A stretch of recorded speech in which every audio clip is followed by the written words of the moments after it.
চলো আজকে আমরা হোলির জন্য শপিং করে নিয়ে আসি, কারণ আমাদের বাড়িতে একটা হোলির জন্য পার্টি অ্যারেঞ্জ করব, যেখানে আমরা সবাইকে ইনভাইট করব আর একসঙ্গে হোলি খেলবো। তার জন্য আমাদের এখন থেকেই দামি দামি রং আর হোলির পিচকিরি কিনে রাখতে হবে। হ্যাঁ, তুমি একদম ঠিক কথাই বলেছো। তাহলে আমি অফিস থেকে ফেরার পথে তোমাকে ফোন করব। তুমি হাতিপাড়ার মোড়ে যে শপিং মলটা আছে না, সেখানে শপিং করতে চলে এসো, কারণ শপিং মল থেকে আমরা যদি রং কিনি তাহলে রঙের কোয়ালিটিও ভালো হবে। আচ্ছা ঠিক আছে, চলো। কোয়েল তাদের হোলি পার্টি নিয়ে ভীষণ পরিমাণে উত্তেজিত থাকে, আর সে যেহেতু অনেক বড় লোক, তাই এবার হোলিতে সে বাড়িতে একটা বড় ধনী হোলি পার্টির অ্যারেঞ্জ করে, আর সে হোলি পার্টির জন্য অনেক কেনাকাটাও শুরু করে দেয়। আর সেদিন সন্ধ্যাবেলা রাজ অফিস থেকে ফেরার সময় তার বউকে ফোন করে, আর কোয়েল তাড়াতাড়ি করে তৈরি হয়ে নিজের ছোট ছেলেকে নিয়ে শপিং করার জন্য চলে যায়। তারা রং খেলার জন্য দামি দামি রং, দামি দামি পিচকারি এবং সুন্দর সুন্দর বেলুন কিনে নেয়।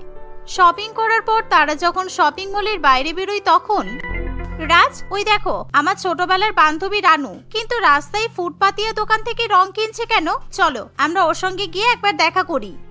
রানু এবং কোয়েল ছোটবেলা থেকে খুবই ভালো বান্ধবী ছিল, কিন্তু বড় হয়ে কোয়েলের বড়লোক শ্বশুরবাড়ি হওয়ার পর সে রানুর সঙ্গে কোনোদিনও যোগাযোগ রাখেনি। আর রানু যেহেতু গরিব পরিবারের মেয়ে, তাই তার রাজমিস্ত্রি শ্যামলের সঙ্গে বিয়ে হয়, আর রানুর একটা ছোট ছেলে থাকে, তার নাম বল্টু। রানু কোনোদিনও টাকার অভাবে বড় করে হোলি উৎসব পালন করতে পারেনি। সে তার ছোট পরিবারের সঙ্গে রং খেলে হোলি উৎসব উদযাপন করে, তাই প্রত্যেকবারের মতো এবারও সে কম দামি রং কিনতে চলে আসে। কিরে রানু, কেমন আছিস? কতদিন পর তোর সঙ্গে দেখা হলো, আর তুই বিয়ে করে নিয়েছিস সেটা তো আমাকে জানাসনি। চল আজকে আমাদের বাড়িতে চল, আমরা গিয়ে আড্ডা মারি, আর সামনেই তো হোলি আসছে, একসঙ্গে এবার হোলির প্ল্যান করব, কেমন? আমি ভালো আছি রে, তোর সঙ্গে তো যোগাযোগ ছিল না বলে তোকে জানানো হয়নি যে আমার বিয়ে হয়ে গেছে। আর আমি পরিবারের সঙ্গে প্রত্যেক বছর হোলি পালন করি, খুব সাধারণভাবেই, তাই মনে হয় না হোলির দিন তোর সঙ্গে দেখা হবে আমার। সাধারণভাবে হোলি পালন করিস বলে এরকম রাস্তার দোকান থেকে রং কিনবি? তুই জানিস না এইসব কম দামি রঙে ভীষণ পরিমাণে কেমিক্যাল মেশানো থাকে? তোর আর তোর পরিবারের স্কিন তো খারাপ হয়ে যেতে পারে। এই দেখ, আমি 30,000 টাকা খরচ করে রং কিনে নিয়ে আসলাম। আমার কাছে তোর মতো টাকা নেই রে, আর আমি 30,000 টাকা দিয়ে শুধুমাত্র রং কিনবো সেটা ভাবতে পারি না। আমি আমার সামর্থ্য মতো রং কিনে নিয়েছি, আর হোলির দিনে রং খেলবো, এতে টাকার প্রশ্ন আসছে কোথা থেকে? ও, তার মানে তুই ভীষণ গরিব, তাই না? আমি আসলে আমার বান্ধবীদের সঙ্গে দেখা হলেই ভেবে ফেলি যে সবাই আমার মতো বড়লোক হবে। যাই হোক, আমি হোলির দিনে আমার বাড়িতে একটা বড় হোলি পার্টি অর্গানাইজ করেছি, তাই তুই তোর হাজবেন্ড আর ছেলেকে নিয়ে চলে আসিস। এই বলে কোয়েল রানুর ফোন নাম্বার নিয়ে নেয় এবং সে তার বরকে নিয়ে সেখান থেকে বাড়িতে চলে যায়। কোয়েলের এরকম কথা শুনে রানুর ভীষণ খারাপ লাগে। রানুও তার পরিবারের সঙ্গে কম দামি রং কিনে এবং কম দামি পিচকারি কিনে নিয়ে নিজের গরিব ঘরে ফিরে যায়। মা, এইবার হোলিতে চলো না আমরা ওই কাকিমাটার বাড়িতে যাই, কারণ কাকিমার ছেলের হাতে অনেক দামি দামি পিচ কেটেছিল আর কত সুন্দর সুন্দর রঙও ছিল, তাই আমি যদি ওখানে যাই ওই বাচ্চাটার সাথে সাথে আমিও রং খেলতে পারবো। আমি তোমাকে কতবার বারণ করেছি কারোর কোনো জিনিস থেকে লোভ করবে না। তোমার কাছে যা পিচকারি আছে আর যা রং আছে সেটা দিয়েই তুমি হোলি খেলবে। আর আমরা কোয়েল কাকিমাদের বাড়িতে যাব না, কারণ ওদের বাড়িতে গিয়ে হোলি খেলার মতো সামর্থ্য আমাদের নেই। রানুর এমন কথা শুনে বিল্টুর মন খারাপ হয়ে যায়। কোয়েল এবং রানু নিজেদের মতো করে হোলির ব্যবস্থা করতে শুরু করে দেয়। কোয়েল নিজের অট্টালিকা সমান বাড়িকে হোলির জন্য খুব সুন্দর করে সাজিয়ে তোলে। আমি ভাবছি হোলি পার্টির জন্য আমার বাড়িতে একটা কৃত্রিম সুইমিং পুল তৈরি করব, যাতে সবাই রং খেলে সেই সুইমিং পুলে ঝাঁপ দিতে পারে, আর সবাই মিলে সুইমিং পুলে যদি স্নান করি তাহলে খুব মজা হবে। কোয়েল যখন রাজকে কৃত্রিম সুইমিং পুল তৈরি করার কথা বলে, তখন রাজ আর্কিটেকচারকে দিয়ে হোলি স্পেশাল সুইমিং পুল বানিয়ে ফেলে। সেই দেখে কোয়েল খুবই খুশি হয়। হোলির আগের দিন কোয়েল শহরের সবচেয়ে বড় বড় দোকান থেকে মিষ্টি এবং দামি দামি খাবার কিনে নিয়ে চলে আসে, যাতে সকলে মিলে হোলির দিনে মজা করে মিষ্টি এবং অন্যান্য খাবার খেতে পারে। অন্যদিকে আমি ভাবছি হোলির দিনে নিজের হাতে লাড্ডু আর জিলিপি বানাবো, কারণ বল্টু অনেকদিন ধরে জিলিপি খেতে চাইছে, কিন্তু আমাদের মতো পরিবারে প্রত্যেকদিন জিলিপি বানানো সম্ভব নয়, তাই আমি হোলির দিনে জিলিপি বানাবো। এই ভেবে রানু বাজার থেকে জিলিপি এবং লাড্ডু বানানোর প্রয়োজনীয় জিনিসপত্র কিনে নিয়ে আসে। বাড়ি আসার পর কোয়েল রানুকে ফোন করে।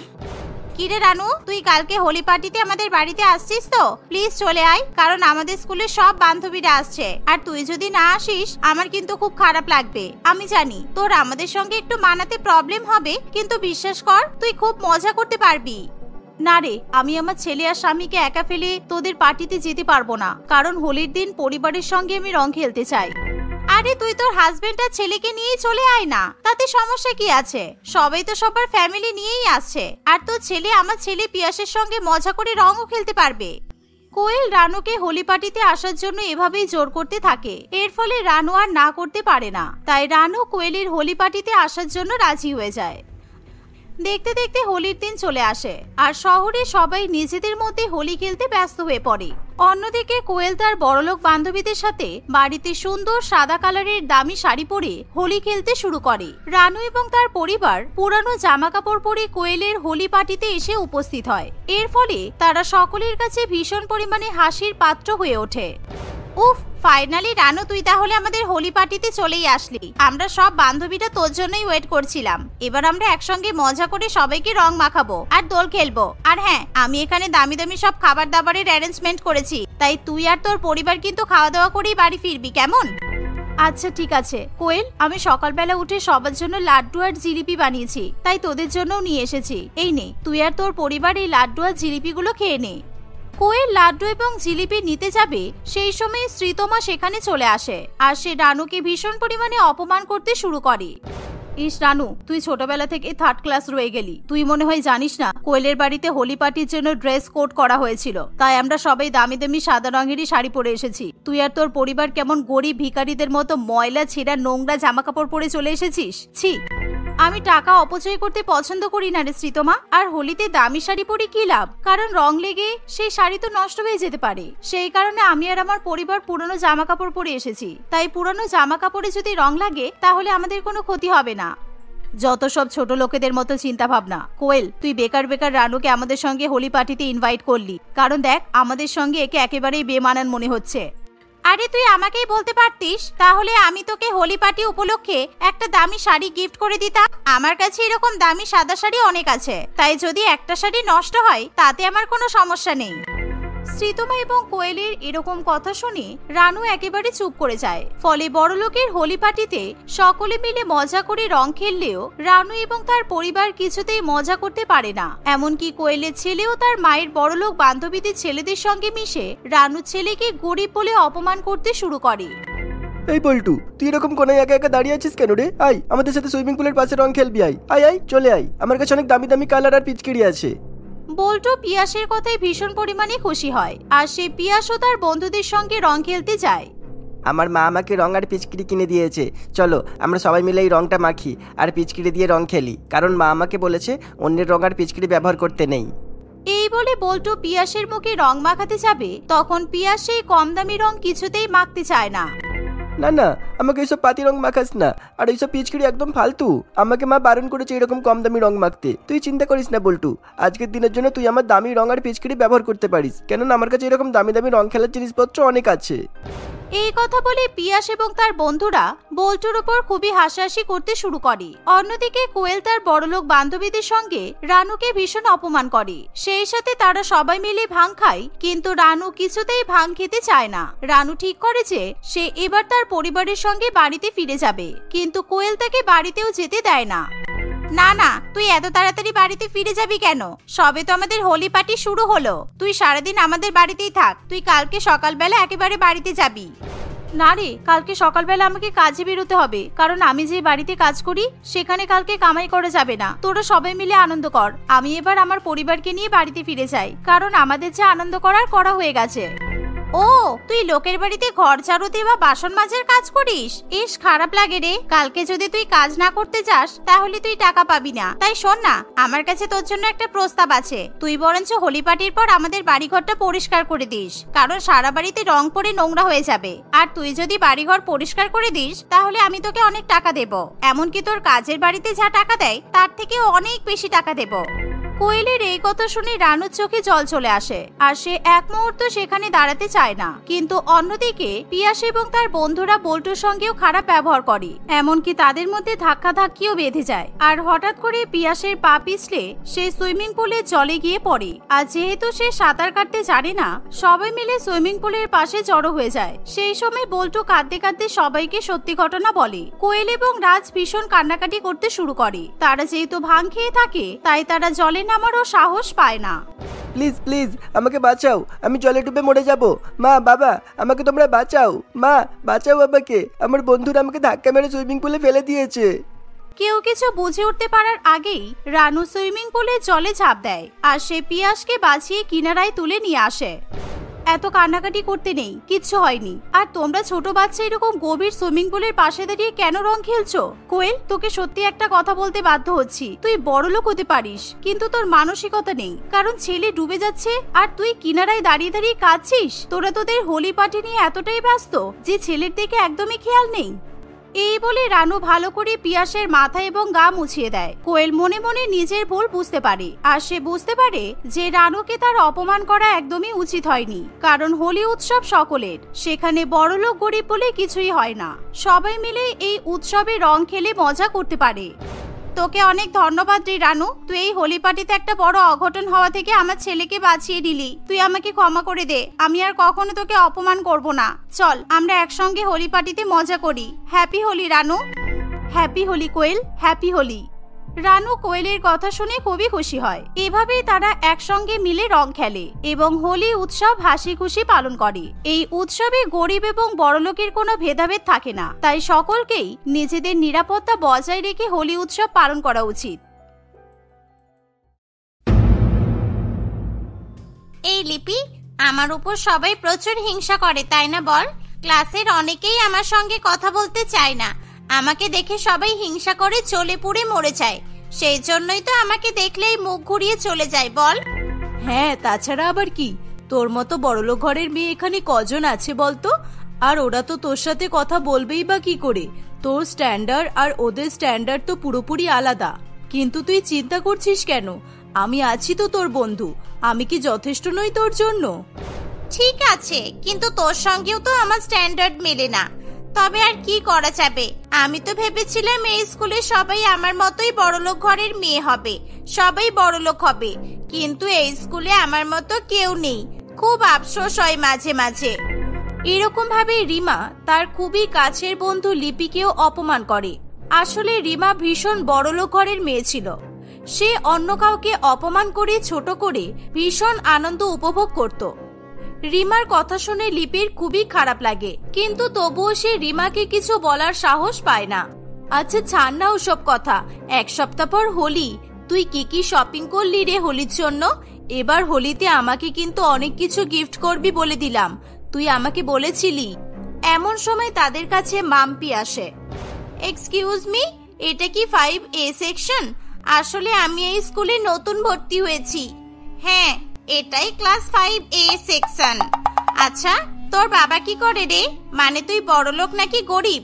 আসলে আমার একটা নিজের স্ট্যান্ডার্ডের বন্ধু চাই, আমার ক্লাসে এরকম কেউ নেই। আমার বাবা তো নেই, আমার মা আছে।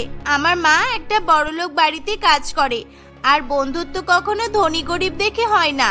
এখানে আমরা সবাই পড়াশোনা করতে এসেছি, সবাইকে সমান চোখে দেখা উচিত। আমার মা আমাকে এরকমই শিখিয়েছে। হ্যাঁ, তোর মা গরিব, তুই গরিব, তাই জন্য তোর মা বলেছে সবাইকে গরিব মনে করতে, তাই তো? তোর লজ্জা করলো না? তোর মা লোকের বাড়িতে কাজ করে, এটা তুই গর্বের সঙ্গে বললি? মান সম্মান রক্ষা করার জন্য অন্তত মিথ্যা কথা বলতে পারতিস। না, আমি কখনোই মিথ্যা কথা বলি না, আমার মা বলেছে মিথ্যা কথা বলা পাপ। এই বলে মাম্পি সেখান থেকে গিয়ে তার জায়গায় বসে পড়ে। মাম্পির এরকম মিষ্টি ব্যবহার দেখে রিমা বুঝে যায় মাম্পি ভীষণ সরল সিধাসাধা বোকা প্রকৃতির মেয়ে। এই লিপি, এতদিন পর একজন ঠিকঠাক কাউকে পেলাম, এর মধ্যে কোনো অ্যাটিটিউড নেই। একে নিয়ে আমরা ভালো এন্টারটেইন করতে পারবো, কি বলিস? আমি এই মাম্পি বলে মেয়েটাকে সবসময় বিরক্ত করব, আর তার জন্য তোকে কিন্তু হেল্প করতে হবে। আর তার বদলে এবারের হোলিতে তোকে আমি অনেক রং, আবির, পিচকারি, বেলুন গিফট করব। আর হ্যাঁ, বিদেশ থেকে ইম্পোর্টেড দামি দামি মিষ্টিও খাওয়াবো। হ্যাঁ হ্যাঁ, আমি রাজি রাজি, তুই যা বলবি আমি তাই করব। প্রথম দিন থেকেই রিমা তার বন্ধু লিপির সঙ্গে মিলিতভাবে মাম্পিকে বিরক্ত করার নানান রকম প্ল্যান করা শুরু করে দেয়। দেখতে দেখতে কয়েকদিন কাটে। রিমা প্রায় দিনই মাম্পিকে বিরক্ত করে এবং তাকে অপমান করে। এমনই একদিন রিমা লিপির সঙ্গে দাঁড়িয়ে গল্প করছিল, আর অন্যদিকে মাম্পি এবং তার ক্লাসের দুজন বন্ধু ললিতা ও পপির সঙ্গে পড়াশোনা করতে ব্যস্ত ছিল। ললিতা আর পপি রিমাকে একেবারেই পছন্দ করত না। তারা রিমাকে একটুও পাত্তা দিত না, তাই রিমা তাদের দুজনকে নিজের শত্রু বলে মনে করত। দেখ দেখ, ঢঙি দুটোকে দেখ, মাম্পির সঙ্গে পড়াশোনা করছে, এমন করছে যেন কত পড়াশোনা করছে। মাম্পিকে এখনই মজা দেখাচ্ছি, দাঁড়া। এই বলে রিমা তার একটা পেন ইচ্ছা করে ছুঁড়ে ফেলে দেয়। এই যা, আমার পেনটা পড়ে গেল। এই মাম্পি, আমার পেনটা একবার তুলে দিবি প্লিজ? হ্যাঁ দাঁড়া, আমি যাচ্ছি। এই মাম্পি, তুই যাবি না ওখানে? দুদিন পর হোলি, আমার মনে হচ্ছে রিমা তোকে ডিস্টার্ব করার জন্য কোনো প্ল্যান করেছে। ও খুব হারামি, ওর কাছে একদম যাবি না তুই। না রে, এরকম বলতে নেই, এই ক্লাসের সবাইকে আমি আমার বন্ধু মনে করি। এই বলে মাম্পি রিমার কাছে গিয়ে তার পেনটা তুলে দেয়। রিমা আবার ইচ্ছা করে তার পেনটা ফেলে দেয়। এ বাবা, আমার পেনটা তো আবার পড়ে গেল, আর একবার তুলে দিবি মাম্পি? মাম্পি কোনো কথা না বলে সে আবার রিমার পেনটা তুলে দেয়। মাম্পি, তোর মধ্যে কিন্তু অনেক ট্যালেন্ট আছে, তুই একদম তোর মায়ের মতো। কাজের মাসির মেয়ে হওয়া কত লাভ বলতো? তোর মায়ের যেরকম লোকের বাড়িতে কাজ করার অভ্যাস আছে, তোরও তো সেরকম লোকের কথা শুনে কাজ করার ভালোই অভ্যাস আছে। তুই আমার কাজ করে দিলি, তাই তো? এই নে, আমি তোকে টিপস দিচ্ছি। এই চকলেটটা আমার বাবা বিদেশ থেকে এনেছে। জীবনে তো কখনো এরকম চকলেট চোখেও দেখিসনি, তাই না? আমি তোর কাছ থেকে চকলেটটা নিতে পারবো না। আমি তোকে বন্ধু হিসেবে জাস্ট হেল্প করেছি, এর চেয়ে বেশি কিছু নয়। এই বলে মাম্পি সেখান থেকে চলে যায়। মাম্পির এরকম ব্যবহারে রিমার ভীষণ রাগ হয়। আমাকে অপমান করার সাহস পেল কোত্থেকে এই গরিব মেয়েটা? আজকে আমি কিছু বলবো না। দুদিন পর হোলি, হোলির আগের দিন যেদিন স্কুল ছুটি পড়বে, সেদিন এমন মজা দেখাবো, ওর মুখে এমন রং ঘষবো যেন কোনোদিনও কাউকেই মুখ দেখাতে না পারে। এই তুই কি করবি রে? তোর কথা শুনে আমারই ভয় লাগছে। ঠিক সেই সময় তাদের ক্লাস টিচার মাধুরী ম্যাডাম চলে আসে। স্টুডেন্টস, তোমরা সবাই আমার কথা মন দিয়ে শোনো। তোমরা সবাই জানো আর মাত্র দুদিন পর আমাদের হোলি উৎসব। আমাদের প্রিন্সিপাল ম্যাডাম স্ট্রিক্টলি এবারে বারণ করে দিয়েছেন, ক্লাসরুমের ভেতরে কিংবা স্কুলের ভেতরে কোনো রকম রং খেলা যাবে না। তোমরা স্কুল থেকে বাইরে বেরিয়ে রং খেলবে, কিন্তু সাবধান, কেউ যেন কারোর কোনো রকম ক্ষতি করার চেষ্টা করবে না। হোলির দিন তোমাদের স্কুল ছুটি থাকবে, সেদিন বাড়িতেও নিরাপদভাবে হোলি উৎসব পালন করবে। এই বলে মাধুরী ম্যাডাম সেখান থেকে চলে যায়। এই হোলি তো এসেই গেল, তুই যে আমাকে হোলিতে অনেক কিছু গিফট দিবি বলেছিলি, ওগুলো কোথায়? রং, আবির, পিচকারি, ওগুলো কবে দিবি আমাকে? এই চুপ কর তো, সবসময় শুধু ভিখারির মতো আমার কাছে এটা ওটা চাইতেই থাকিস। তোর বাবা মায়ের কি কোনো সামর্থ্য নেই? সামান্য জিনিসগুলো কিনে দিতে পারে না? সবসময় কানের কাছে একটাই কথা বলতে থাকিস। আমার বাবা এবার হোলি খেলার জন্য অনেক দামি দামি জিনিস নিয়ে এসেছে, আমি তোকে সেগুলো কোনোভাবেই দিতে পারবো না। আমি বরং তোকে 200 টাকা দেব, তুই বাজার থেকে সস্তার কিছু জিনিসপত্র কিনে নিবি। রিমার কথা শুনে লিপি ভীষণ রেগে যায়। সে মনে মনে মাম্পির উপর প্রতিশোধ নেবে বলে ঠিক করে। তুই আমাকে আবার অপমান করলি রিমা, আমি তোকে আর কোনোভাবেই ছাড়বো না। সবসময় সবাইকে অপমান করিস তুই। মাম্পিকে রং মাখিয়ে বিরক্ত করার প্ল্যান করছিস, তাই না? কিন্তু তোকে বিরক্ত করার আসল প্ল্যানটা এবার আমি করব। এভাবেই লিপির মনে অন্য কিছু চললেও সে রিমার সঙ্গে খুবই হাসি মুখে কথা বলে। আরে, আমি তো তোর সঙ্গে মজা করি, আমার কোনো গিফট লাগবে না রে। আমার বাবা অতটাও গরিব নয় যে আমাকে কিছু কিনে দিতে পারবে না। তুই তো ইয়ার্কি করাও বুঝিস না। আচ্ছা, আমি আসছি, হ্যাঁ। এই বলে লিপি সেখান থেকে চলে যায়। সে মনে মনে রিমার উপর রাগে ফুঁসতে থাকে। সে কি করবে কিছু ভেবে না পেয়ে লাইব্রেরির দিকে যায়। সেখানে গিয়ে সে লতিকা এবং পপিকে নিজেদের মধ্যে কিছু একটা আলোচনা করতে দেখে ফেলে। আমার সব প্ল্যান করা হয়ে গেছে। এই দেখ, আমি এই প্লাস্টিকে করে গোবর নিয়ে এসেছি। সবাই হোলিতে রং খেলে, তাই তো? আজকে আমরা রিমাকে এই গোবর মাখাবো, ওর মাথা থেকে পা পর্যন্ত গোবর দিয়ে লেপে দেব। খুব অহংকার ওর, তাই না? সবাইকে ছোট করে। শুধু গোবর দিলে কি হবে? গোবরের সঙ্গে আরো কিছু মিক্স করতে হবে। তুই গোবর এনেছিস, ঠিকই করেছিস। আমি গোবরের সঙ্গে মেশানোর জন্য আরো কিছু এনেছি। তোর যেরকম রিমার উপর রাগ, আমারও রিমার উপর আরো অনেক বেশি রাগ। গোবরের সঙ্গে মেশানোর জন্য কি এনেছিস রে তুই? কই দেখা দেখি আমাকে। আরে চুপ কর, আস্তে কথা বল, কেউ শুনে ফেলবে তো। এই দেখ, লঙ্কা গুঁড়ো আর তার সাথে বিছুটি পাতা। এই লঙ্কা গুঁড়ো গোবরের মধ্যে ভালো করে মিশিয়ে নিয়ে চল। ভালো করে গোবর দিয়ে ওর মুখ হাত পা লেপে দেব, তারপর এই বিছুটি পাতা ওর গায়ে বেশি করে ঘষে দেব, জ্বলে পুড়ে একেবারে শেষ হয়ে যাবে। তোর আইডিয়াটা কিন্তু দারুণ। আমি তো ভাবতাম তুই চুপচাপ করে থাকিস, তোর মাথায় কোনো বুদ্ধি নেই, কিন্তু এখন তো দেখছি তুই আমার থেকেও বেশি চালাক। কিন্তু পপি, ক্লাসরুমে তো কিছু করা যাবে না। আমরা তো প্ল্যান করেছি রিমাকে ছাদের উপর নিয়ে গিয়ে ওকে গোবরটা মাখিয়ে দিয়ে ছাদের গেটটা বাইরে থেকে লক করে দিয়ে পালাবো, কিন্তু আমরা রিমাকে ছাদের উপরে কিভাবে নিয়ে যাব? আমি তোদেরকে হেল্প করব। লিপিকে দেখে ললিতা এবং পপি চমকে ওঠে। তারা দুজনেই খুব ভয় পেয়ে যায়। আরে লিপি, তুই এখানে? তুই কি আমাদের কথাগুলো সব সত্যি ভেবেছিস? আমরা কিন্তু এগুলো জাস্ট এমনি মজা করার জন্য বলেছিলাম, আমরা সিরিয়াসলি কিছু করব না। আমাকে নিয়ে ভয় পাওয়ার কিছু নেই। আমি জানি তোরা আমাকে রিমার চামচা বলে ডাকিস, কিন্তু এবার আমি তোদের দলে। আজকে স্কুল ছুটির পর রিমাকে ছাদের উপরে নিয়ে যাওয়ার দায়িত্ব আমার। তারপর তোরা যা করার করবি। তবে হ্যাঁ, রিমা যেন কোনোভাবেই জানতে না পারে যে আমি তোদের সঙ্গে হাত মিলিয়েছি। এভাবেই লিপি ললিতা এবং পপির সঙ্গে মিলিতভাবে প্ল্যান করে। রিমা যাতে লিপির উপর কোনোভাবে সন্দেহ না করে, তাই সে রিমার সঙ্গে স্বাভাবিক আচরণ করতে থাকে। এই, তুই কোথায় ছিলিস রে? আমি কখন থেকে তোকে খুঁজছিলাম, তুই জানিস? সরি রে রিমা, আসলে আমার ভীষণ পেটে ব্যথা করছিল, তাই আমি একটু পটি করতে গিয়েছিলাম। এই দেখ, এই বোতলে আমি রং গুলে এনেছি। এতে এক রকমের বিষাক্ত রং আছে। এই রংটা আমি ওই গরিব মাম্পির মাথায় পুরোপুরি ঢেলে দেব। এই রংটা ওর শরীর থেকে উঠতে মোটামুটি 2-1 মাস সময় লেগে যাবে, আর সেই সাথে ওর গায়ে অনেক চুলকানিও হবে। 2-1 মাস ধরে যখন স্কুলে আসতে পারবে না, তখন এমনি এমনি স্কুল থেকে ওর নামটা কেটে দেবে। স্কুল ছুটি হয়ে গেলে রিমা মাম্পিকে খুঁজতে থাকে। এই লিপি, ওই মাম্পির বাচ্চাটা কোথায় গেল বলতো? স্কুল তো ছুটি হয়ে গেছে, ও কি ভয়ে তাড়াতাড়ি বাড়িতে পালিয়ে গেল? কি জানি কোথায়, আমি তো বুঝতে পারছি না। চল তো একবার স্কুলের ছাদে গিয়ে দেখি ওখানে আছে কিনা। আমার মনে হচ্ছে ও ওখানেই আছে। চল চল। এই বলে লিপি রিমাকে স্কুলের ছাদের উপর নিয়ে যায়, যেখানে আগে থেকেই ললিতা এবং পপি তার কিছু বন্ধুদের সঙ্গে রিমার জন্য অপেক্ষা করছিল। এই তো তুই এসে গেছিস রিমা, আমরা তোর জন্যই অপেক্ষা করছিলাম। তুই আমাদের স্কুলের সবচেয়ে বড় লোক, তাই না? তাই আমরা তোর সঙ্গে অন্যরকম হোলি খেলবো। এই দেখ, এই গোবরটা আমরা তোর গায়ে মুখে আচ্ছা করে লেপে দেব। তুই খুব বড় লোক, তাই না?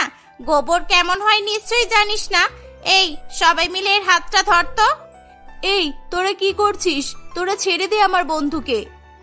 এভাবেই লিপি নাটক করতে থাকে। ললিতা ও পপির বন্ধুরা জোর করে রিমার হাতটা ধরে।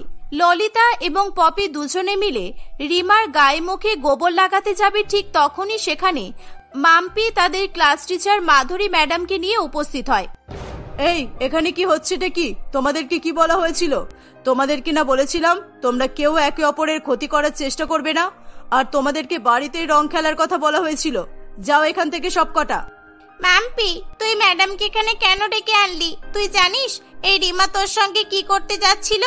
ওই যে লিপির হাতে যে রঙের বোতলটা দেখতে পাচ্ছিস, ওই রংটা রিমা তোর গায়ে ঢালবে বলে ঠিক করেছিল। আমি সবই জানি ললিতা, রিমা যাতে আমার সঙ্গে কিছু করতে না পারে সেই জন্য আমি লুকিয়েছিলাম। কিন্তু তোরা রিমার সঙ্গে যেটা করতে যাচ্ছিলি সেটা অন্যায়। আমি জেনে শুনে কখনোই কারোর ক্ষতি হতে দেখতে পারবো না, কারণ তোরা সবাই আমার বন্ধু। মাম্পির কথা শুনে রিমা তার ভুল বুঝতে পারে। সে হাত জোর করে মাম্পির কাছে ক্ষমা চায়। আমাকে ক্ষমা করে দে মাম্পি, আমি আর কখনো কোনোদিনও কারোর ক্ষতি করার চেষ্টা করব না, আর আমি কখনো অহংকার করব না। আমরা এবার থেকে সবাই বন্ধু, আমরা সবাই মিলে একসঙ্গে রং খেলবো। রিমা তার ক্লাসের অন্যান্য বন্ধুদের কাছেও ক্ষমা চায়। পরের দিন ক্লাসের সকলে রিমার বাড়িতে যায় এবং সবাই মিলে একসঙ্গে রং খেলে।